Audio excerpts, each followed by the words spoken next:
வார்த்தையை நாம் தியானிப்பதற்கு முன்பாக அன்னை மரியாளை முழுவதுமாக ஆட்கொண்ட அந்த ஆவியார் நம்மை முழுமையாக ஆட்கொள்ளும்படியாக அனைவரும் எழுந்து நின்று இந்த ஆவியானவர் பாடலை பாடி அன்னை மரியாளை ஆட்கொண்ட இறைவன் அன்னை மரியாளும் அப்போஸ்தலராக இறங்கி வந்த அந்த தூய ஆவியார் இதோ அன்னை மரியாளின் பிரசன்னத்தில் அன்னை மரியாளோடு அமர்ந்திருக்கின்ற நம் ஒவ்வொருவர் மீதும் இறங்கி வரும்படியாக இந்த வானம் திறந்து என்ற பாடலை பாடி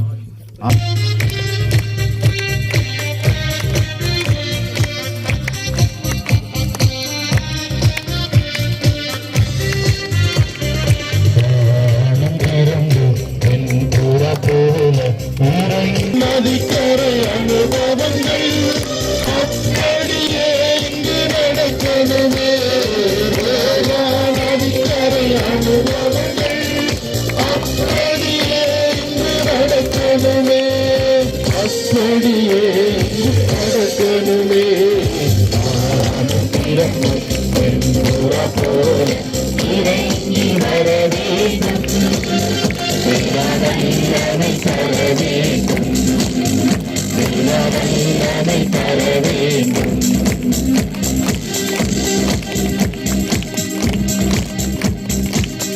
இறைவனின் ஆவியானவர் அன்மேல் அறையில் அன்னை மரியாளும் அப்போஸ்தலரும் இருந்து கொள்ளும் முழுமையாக இறங்கி வந்தார். அதே ஆவியானவர் அன்னை மரியாளோடு இணைந்திருக்கிற ஒவ்வொருவரையும் முழுமையாக நிரப்பும்படியாக அவருடைய பாதத்தில் ஒப்புக் கொடுத்தவாறு பாடுவோம். நான் பிறக்க வேண்டும். மறுரூபமாக மாற வேண்டும். நான் பிறக்க வேண்டும். மறுரூபமாக மாற வேண்டும். நதிக்கரை அனுபவங்கள் அப்படியே இங்கு நடக்கணுமே. நதிக்கரை அனுபவங்கள் அப்படியே இங்கு நடக்கணுமே. அப்படியே இங்கு நடக்கணுமே.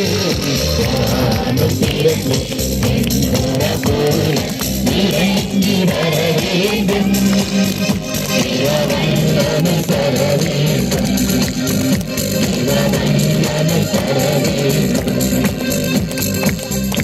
இறைவனின் ஆவியானவர் இந்த இடம் முழுவதும் வல்லமையாக பிரசன்னமாக இருக்கின்றார். அந்த இறைவனின் ஆவியானவரின் உள்ளத்தில் வரவேற்போம். தகப்பனே, அன்று நீர் உம்மை தேடி வந்த ஒவ்வொருவரையும் உடைய பரிசுத்த ஆவியினால் நிரப்பினீர். உள்ளங்களை தூய்மைப்படுத்தினீர். அவருடைய வாழ்வை மாற்றி அமைத்தீர். இதோ உம்முடைய பாதத்தில் ஒன்றாக கூடியிருக்கிற எங்கள் ஒவ்வொரு உள்ளமும் இதோ உம்முடைய ஆவியானவரால் முழுமையாக நிரப்பப்படட்டும்.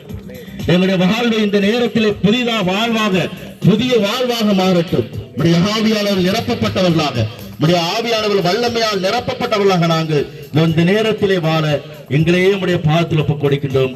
உடைய ஆவியானவர்களை முழுமையாக நிரப்புவாராக. தூய ஆவியானவர்கள் நிரப்பப்பட்டவர்களாக இதோ அனைவரும் அமர்ந்து இறை வார்த்தைக்கு செவிமடுப்போம்.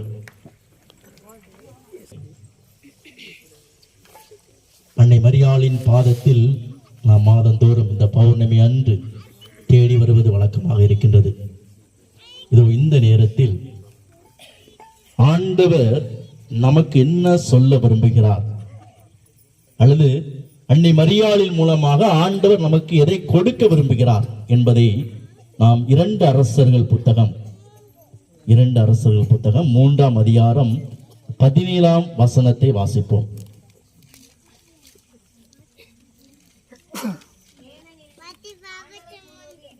ஏனெனில் ஆண்டவர் கூறுவது இதுவே,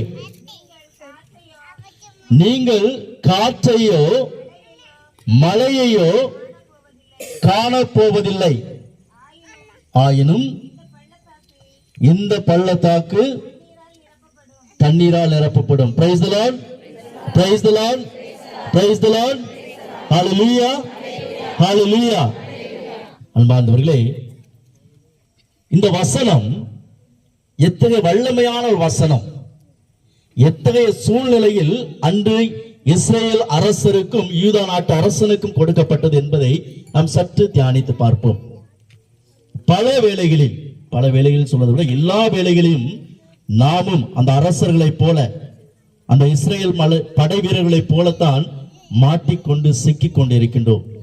அவ்வாறு நாம் நிற்கும் போதெல்லாம் இந்த வசனம் நம்முடைய மனதில் தோன்றும் என்றால் இறைவன் நம்மை வழி நடத்துகிறார் என்ற அர்த்தம். இந்த 2 அரசர்கள் புத்தகம், இந்த 3ஆம் அதிகாரம் முழுவதும் வாசித்தோம் என்றால் இதன் பின்னணி தெரியும். எதற்காக ஆண்டவர் இந்த வாசகத்தை, இந்த வசனத்தை இறைவாக்கினர் எலிசா வழியாக அந்த மக்களுக்கு கொடுத்தார் என்பது நமக்கு நன்றாக புரியும். ஒரு சிறிய விளக்கம் இது ஏன் கொடுக்கப்பட்டது என்பதற்கு. இஸ்ரேல் நாட்டு அரசன், இஸ்ரேல் நாட்டு அரசனாக புதிய ஒரு அரசன் பதவியேற்கிறான் தன் தந்தை இறந்த பின்பு. ஆனால் அவனுடைய தந்தை அரசனாக இருந்த பொழுது பக்கத்து நாட்டாகிய மோவாபி நாட்டின் மன்னன் இந்த நாட்டிற்கு வரி செலுத்தினான். கப்பம் செலுத்தினான், அந்த காலத்தில் சொல்லுவாங்க, வரி செலுத்தினான். என்ன வரி என்ன செலுத்த வேண்டும் என்றால், வருடத்திற்கு ஒரு முறை 1,00,000 செம்மறி ஆடுகளை அவன் இஸ்ரேல் நாட்டு அரசனுக்கு கொடுக்க வேண்டும். அதோடு இல்லாமல் 1,00,000 ஆட்டுக்குட்டிகளை, அந்த முடிகளை கத்தரித்து கம்பளி ஆடை செய்வதற்கு அந்த இஸ்ரேல் நாட்டுக்கு அவன் வரியாக கப்பமாக கொடுக்க வேண்டும். அவனுடைய அந்த அரசன் தந்தை இறந்து மகன் பதவியேற்கும் பொழுது மோவாப் நாட்டு அரசன் அதை கொடுக்க மறுத்து விடுகிறான். இப்போது இஸ்ரேல் நாட்டு அரசன் தான் வஞ்சிக்கப்படுவதாக, அவன் தன்னை மதிக்கவில்லை என்பதை உணர்ந்து பக்கத்து நாடை சார்ந்த யூத நாட்டு அரசனிடம் உதவி கேட்கின்றான். ஒரு காலத்தில் தாவீது அரசராக இருக்கும் பொழுது யூத நாடும் இஸ்ரேல் நாடும் ஒரே நாடாக இருந்தது. அந்த ஒரே நாடு பல நாடுகளாக பிரிகின்றது. இப்பொழுது யூத நாட்டிடம் இஸ்ரேல் நாட்டு அரசன் உதவி கேட்க யூத நாட்டு அரசனும் அவனுக்கு உதவி செய்ய ஒப்புக்கொள்கின்றான். ஆனால் அவர்கள் மோவாப் நாட்டுக்கு எதிரால் செல்ல வேண்டும் என்றால் ஏதோ பள்ளத்தாக்கை தாண்டி, அந்த பாலை நிலத்தை தாண்டி செல்ல வேண்டும். ஆக ஏதோ நாட்டு அரசர்களையும் சேர்த்துக் கொள்கின்றார்கள். 3 அரசர்கள் ஒன்றாக சேர்ந்து ஒரு நாட்டின் மீது படையெடுக்க செல்கின்றார்கள். 3 நாட்டு அரசர்கள் ஒன்றாக இணைந்து ஒரு நாட்டு அரசன் மீது படையெடுக்க செல்கிறார்கள். அவர்கள் செல்கின்ற வழி பாலைவனம், யூதம் பாலைவனம் வழியாக செல்கின்றார்கள். இப்போது பாதி வழி அவர்கள் சென்ற பிறகு அங்கு தண்ணீர் இல்லை. மக்களுக்கும் படை வீரர்களுக்கும் அரசர்களுக்கும் குடிக்க தண்ணீர் இல்லை. அவர்களை சுமந்து சென்ற அந்த விலங்குகளுக்கும் தண்ணீர் இல்லை. பாலைவனத்தில் தண்ணீர் இல்லாத நிலையில் அவர்கள் அழிந்து விடுவோமோ இறந்து விடுவோமோ என்ற அச்சத்தில் அவர்கள் ஆண்டவரை தேடுகிறார்கள். அவர்களுடைய வார்த்தை என்ன? இந்த பாலை நிலத்தில் இந்த 3 நாட்டு அரசர்களையும் அழிக்கவா கடவுள் நம்மளை இங்கு அழைத்து கொண்டு வந்தார் என்று அவர் கடவுளிடம் புகார் சொல்கிறார்கள். கடவுளா படையெடுத்து போய் சொன்னாரு, கடவுளா வருகைக்கு சொன்னாரு. ஆனால் அந்த 3 நாட்டு அரசர்களும் இணைந்து சொன்ன வார்த்தை, இந்த 3 நாட்டு அரசர்களையும் ஒரு சேர இங்கு கடவுள் கொண்டு வந்தது நம்மை அழிப்பதற்காக, நம்மளை கொள்வதற்காக என்று கடவுளிடம் முறையிடுகிறார்கள். இப்போது யூத நாட்டு அரசன் அங்கு இருந்த இறைவாக்கினரை தேடுகின்றான். இறைவாக்கினர் எலிசா வருகின்றான். இறைவாக்கினர் எலிசா கடவுளிடம் ஜெபித்து விட்டு, கடவுளிடம் பேசிவிட்டு இந்த வார்த்தையை சொல்கின்றார். கடவுள் இந்த வார்த்தையை அவர்களுக்கு கொடுக்கின்றார். இதோ நீங்கள் இருக்கின்ற பாலைவனத்தில் உள்ள பள்ளத்தாக்கில் குழிகளை வெட்டுங்கள். நீங்கள் பாலைவனத்தில் இருக்கின்றீர்கள், ஒரு பெரிய பள்ளத்தாக்கு, இங்கு குழிகளை வெட்டுங்கள். காலையில் இங்கு முழுவதும் தண்ணீர் இருக்கும். நீங்கள் மழையையும் காண மாட்டீர்கள், காற்றையும் காண மாட்டீர்கள். தண்ணி வரணும்னா மழை வரணும், அது பாலைவனத்துல. தண்ணி வேணும்னா மழை வரணும். பெரும்பாலும் காற்றும் இருக்கும், காற்றும் இடி மின்னல். ஆனால் எதையுமே நீங்கள் காண மாட்டீர்கள். ஆனால் நீங்கள் தோண்டிய அந்த குழி முழுவதும் தண்ணீர் நிரம்பி இருக்கும். இது கடவுள் சொன்ன ஒரு வார்த்தை. நாமளா இருந்தா அந்த பாலைவனத்தில் என்ன செஞ்சிருப்போம்?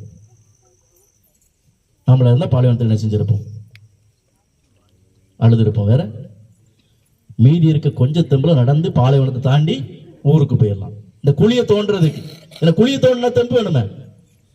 இதை தோன்றுவதற்கு, இங்கு நேரத்தை செலவிடுவதற்கு, நம்முடைய உடல் அந்த சக்தியை இங்கு வீணாக்குவதற்கு நாம் நடந்து நம்முடைய நாட்டிற்கு சென்று விடலாம் என்று நாம இருந்தால் நினைத்திருப்போம். ஆனால் அந்த 3 நாட்டு அரசர்களும் தங்களுடைய படை வீரர்களுக்கு கொடுத்த கட்டளை, குழிகளை பள்ளத்தாக்கில் அந்த பாலைவனத்தில் தோண்டுங்கள். இறையேசுவில் பிரியமானவர்களே, இதுதான் அந்த 3 நாட்டு அரசர்களை காத்த ஒரு நம்பிக்கை. அவர்கள் திரும்பி வரும்போது ஒருவேளை தாகத்தால் மரித்திருக்கலாம், ஒருவேளை அவர்கள் தங்களுடைய நாட்டின் எல்லையை சேர்ந்து ஒருவேளை ஒரு ஊரை சார்ந்து வந்து அடைந்து அவர்கள் மீண்டும் பிழைத்திருக்கலாம், எது வேண்டுமானால் நடந்திருக்கலாம். ஆனால் அவர்கள் அது எதையுமே தேர்ந்தெடுக்கவில்லை. ஆண்டவர் சொன்ன ஒரு வார்த்தை, இந்த பள்ளத்தாக்கில் குழிகளை தோண்டுங்கள். அவர்கள் செய்தார்கள். காலையில் தண்ணீர் நிரம்பி இருந்தது, அதை கண்டார்கள். தண்ணீர் ஏதோ நாட்டிலிருந்து அங்கு புரண்டோடி வந்து அந்த அந்த பள்ளத்தாக்கில் உள்ள அந்த குழிகளை நிரப்பியதாக நாம் விவிலியத்திலே வாசிக்கின்றோம். இறையேசுவில் பிரியமான சகோதர சகோதரிகளே, அந்த நம்பிக்கை அவர்களை காத்தது. அவர்கள் இதற்கு மேல் நம்மால் ஒரு அடி எடுத்து வைக்க முடியாத நிலை என்று உணர்ந்தார்கள். நான் படையெடுத்து வந்தது மோவாப் நாட்டு அரசனை வீழ்த்துவதற்காக, ஆனால் நம்முடைய வாழ்க்கை இந்த பாலைவனத்திலே முடிந்து விடுமோ என்ற நிலைமை. ஆனால் எந்த நிலையிலும் கடவுள் அவர்களை கைவிடவில்லை. வாழ்வு முடிந்து விட்டது என்ற நிலைமை, இதற்கு மேல் ஒன்றும் இல்லை என்ற நிலைமை, நம்முடைய வாழ்க்கை இதோடு அழிந்து விட்டது. அந்த 3 நாட்டு அரசர்களும் இங்கே போகிறார்கள் என்ற நிலைமையில் இருந்தவர்களை கடவுள் காப்பாற்றுகின்றார். காரணம் அவர்கள் வைத்திருந்த நம்பிக்கை. நம்ம எத்தனை பேர் இத்தகைய நிலையில் நின்று கொண்டிருந்திருக்கிறோம்? நம்முடைய வாழ்வில் பாலைவனம், இதற்கு மேல் என்னால் வாழ முடியாது, எந்த ஒரு உதவி என்னுடைய நண்பர்களும் இருந்துமில்லை, குடும்பத்திடம் இருந்துமில்லை, அல்லது சகோதரிடம் இருந்தில்லை, யாரை நான் நம்பினோ அவர்களிடமிருந்தும் இல்லை. என்னுடைய வாழ்வு முடிந்து விட்டது. பல நேரங்களில் நம்முடைய வாழ்வில், குடும்ப வாழ்வில், நம்முடைய பணி வாழ்வில், நம்முடைய தொழிலில் நாம் சந்தித்திருக்கலாம்.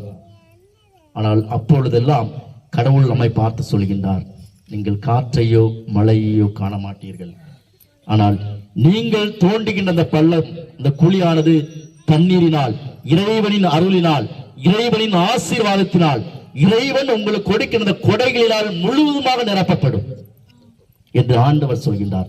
ஒருவேளை அவர்கள் நம்பாக இருந்திருக்கலாம். அதற்காகத்தான் அந்த 18ஆம் வசனத்தில் அழகாக சொல்லுவார் இறைவாக்கினர் எலிசா இறைவாக்கினர் அழகாக சொல்வார். அந்த 18ஆம் வசனத்தை வாசிங்க.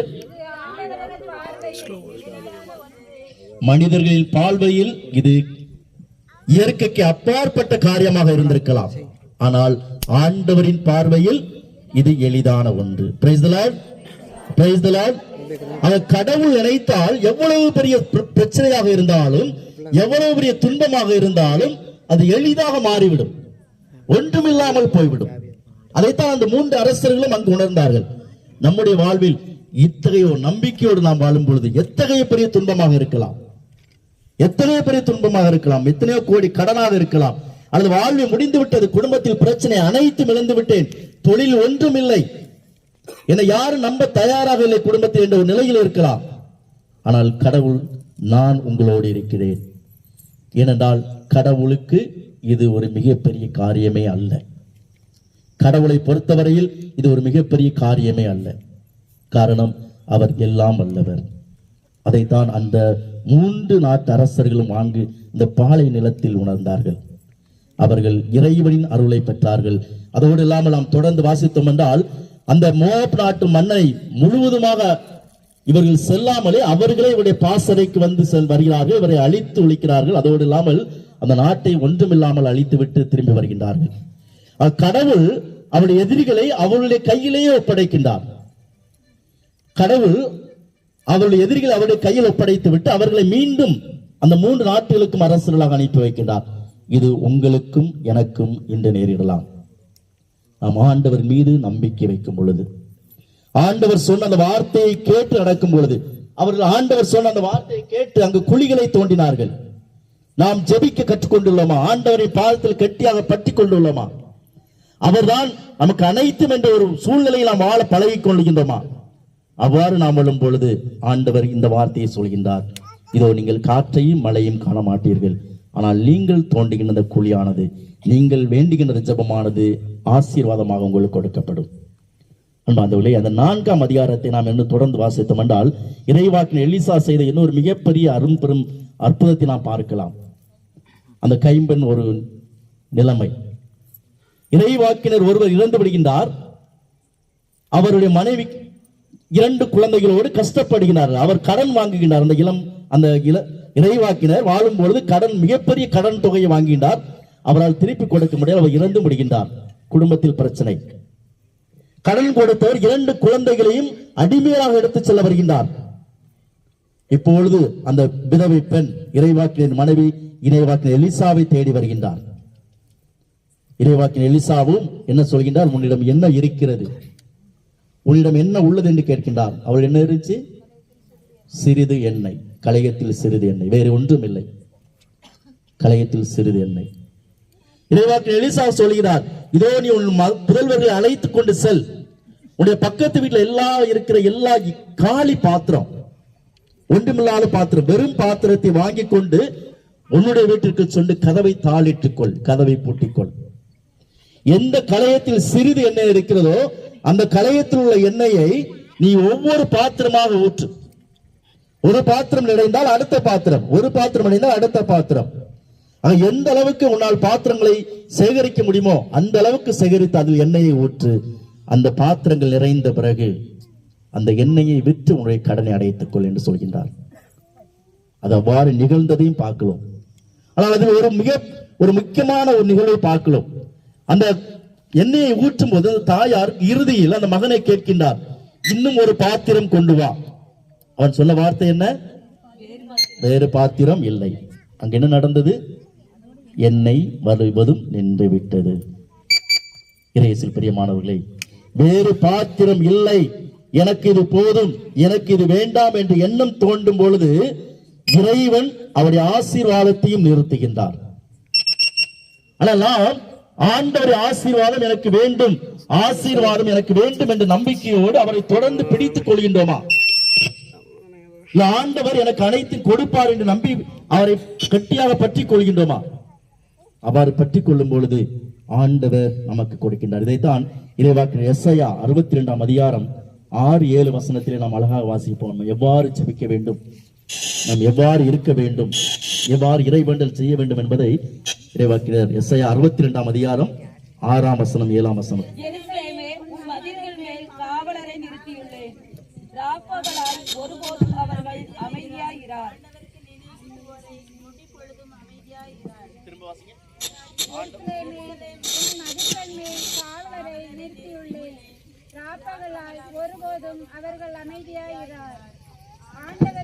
ஆண்டவரை